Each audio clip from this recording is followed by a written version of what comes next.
Hello, everybody, and welcome to Ice-Burgh To Go, your daily dose of Pittsburgh Penguins news and analysis. You can find us on YouTube at Inside the Penguins or anywhere you get your podcasts from. Before we talk about the news of the weekend pertaining to the American Hockey League Wilkes-Barre Scranton Penguins, a quick reminder that tomorrow is our Jaromir Jagr bobblehead giveaway. There's two ways to enter. First, you can subscribe to us at Inside the Penguins on YouTube.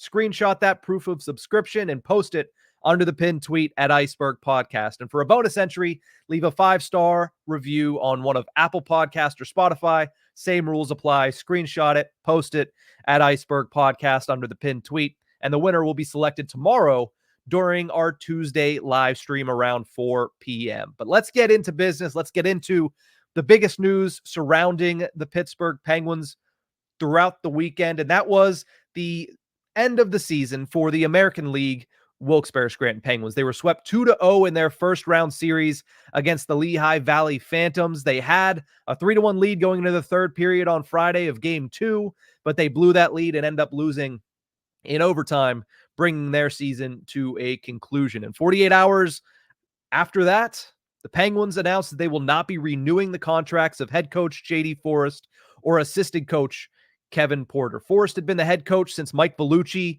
departed that role for the NHL bench as the assistant for the Penguins back in 2020, and Kevin Porter joined him at the same exact time back in 2020. So for 4 years, it was Forrest and Porter, and now both of them will be looking for new jobs as the Penguins will be looking for a new bench boss at the American Hockey League level. So why is that important to the NHL squad? Well, for one, there's a little bit of history when it comes to the head coach of Wilkes-Barre ending up in the Pittsburgh Penguins organization and at the NHL level. Obviously, the Pens have had 3 coaches in the Sidney Crosby era that have made that jump from head coach at Wilkes-Barre Scranton to head coach of the Pittsburgh Penguins. First and foremost, it was Michel Therrien back in the early days of Crosby. Then it was Dan Bilesma who came up and won a Stanley Cup. And then, of course, the most recent, Mike Sullivan. So Kyle Dubas, day one, he came in and he said that he's going to have a larger focus on the American League level, on the ECHL level to an extent, but specifically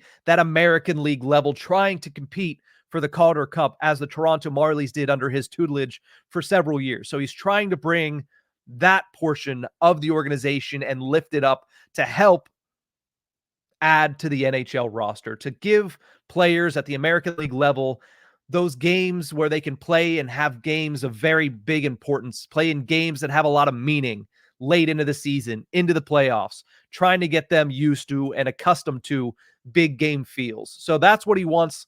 And it only makes sense that after one season, he's going to want to put his guy there. Not only that, we had said over multiple occasions when talking this season about if the Penguins were to move on from Mike Sullivan, which it has become abundantly clear that that is a very unlikely scenario for the Penguins. But if they did, a lot of the discussion surrounded around, well, who are you going to replace him with? And the question would then become, oh, is it just another scenario where it's the American Hockey League coach that gets the opportunity? But then we always would say, but I don't know if J.D. Forrest is quite that type of candidate. He's the type of candidate that would be able to just make the jump and have the team turn around on a dime under his tutelage. So with that in mind, it makes some sense the Penguins were going to let Forrest and Porter walk.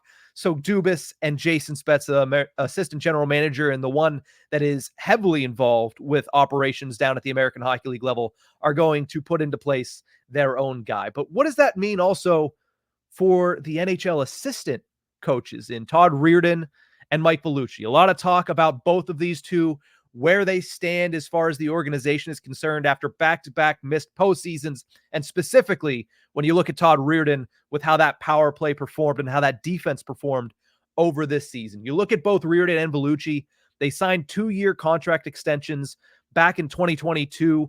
It's still uncertain as to whether or not they had a year left on their extension. At that point, at least, I have not been able to ascertain whether or not there was a year left. So it is unclear at the time, at least to me, how much time is remaining on their contracts at this moment, because there was no announcement back in 2020 when they were initially hired as to how long those contracts were that they signed when they first well, when Reirden rejoined the Penguins and when Vellucci was promoted from the AHL up to the NHL assistancy. So let's talk about each of them as it pertains to this season.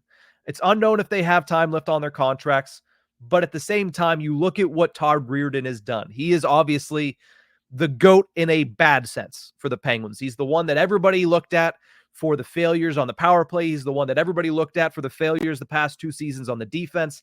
And the numbers don't lie. I mean, he was in charge of the 30th ranked Penguins power play all season long, and it didn't look like it had any spark 95% of the time. Every once in a while, they were able to go on a run where they'd score goals in 2 straight games or 3 straight games or 2 goals in back-to-back games for the power play. But overall, they finished 30th in the National Hockey League. And if you look at his track record, Todd Reirden, since he rejoined the Penguins, last year they were 14th.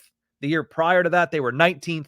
And in his first year back with the Penguins organization in 2020, they were ranked 4th. So it has been a very sharp decline since his first year back with the organization. But then you also have to look at his defense. 26th in expected goals against per 60 minutes this year were the Pittsburgh Penguins. Last year, they were 21st.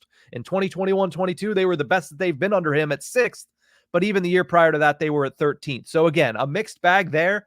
But the results more recently have not been good. And you're going into a, 5th season with this exact trio if you don't make any moves. And 2 of those seasons, you missed the postseason. The other 2, you lost in the first round. If there's no changes made, I think a lot of people would be right to be a little upset at that. So I'm not sure what the future holds for Todd Reirden or Mike Vellucci for that matter, who we'll get to in a minute. But I think Reirden is the big name there that a lot of people are looking for. A lot of people are curious to see whether or not he retains his job into the 2024-25 season. Vellucci, I haven't seen a lot of talk about, but at the same time, you look at where he stands as far as a head coach or an assistant coach, excuse me. He's had a mixed bag of results with the forwards. Yes, they've had some very, very good seasons out of guys like Jared McCann. He did a really good job with Brandon Tanev. Teddy Bluger had a pretty good, growth spurt underneath Mike Vellucci, and then he fell off the one season and the Penguins traded him. Drew O'Connor's another example of somebody that has come along under Vellucci. But I think if you're going to get rid of one, you might as well, I hate to say it because this is a man's job, but if you're looking for a fresh start and you know it's not going to be Mike Sullivan, surround him with a completely new cast of characters. Surround him with a lot of new ideas and fresh perspectives. That is what the Penguins need as of right now. Now, Reirden, a lot of that is performance-based. Vellucci, you look at what he was able to do for the penalty kill. It's been high and low. His first year, it was 27th in the National Hockey League, but since then, pretty good. 3rd in 2021, 16th in 2022. It took a little bit of a dip, but they really, really were one of the most consistent parts of the Penguins game this season at 10th. But when you look at it holistically, when you look at Dubas and assistant general manager Jason Spezza looking to get some fresh blood and some new blood and put their guys in place at the American Hockey League level, you'd have to imagine that type of discussion, that type of decision-making has to follow through to the NHL level. Again, is it likely that Mike Sullivan is gone? No. In fact, it's downright, I don't want to say impossible, but I find it very, very, very unlikely, I guess is the best way to put it, that he's going anywhere. Unless he wants to leave, which there's no indication that he does. The best thing that you can do then is bring in some new faces around him. And I think Todd Reirden is the obvious choice. Mike Vellucci is another one. But you look at both of these guys, they've been up for head coaching jobs in the last couple of off seasons. They might be up for head coaching jobs again this off season, but considering the Penguins' recent lack of success and recent missed postseasons, there's a chance that neither of them get looked at in the head coaching cycle, and the Penguins should probably be looking for new assistants as soon as the end of May. But that's going to do it for this episode. We'll have to keep an eye on what's going to happen with Reirden, Vellucci, but a little curious that they took less than 48 hours to dismiss both J.D. Forrest and a guy like Kevin Porter. but we're still 2 weeks past the end of the Penguin season, and they're mulling over their decisions on Todd Reirden and Mike Vellucci. That's going to be one of the biggest shoes to drop early in this offseason. We'll keep an eye on any news that comes out about the Penguins' assistants. But that's it for this episode of Ice-Burgh To Go. Thank you guys so much for tuning in. Remember, you can find us on YouTube at Inside the Penguins or anywhere you get your podcast from.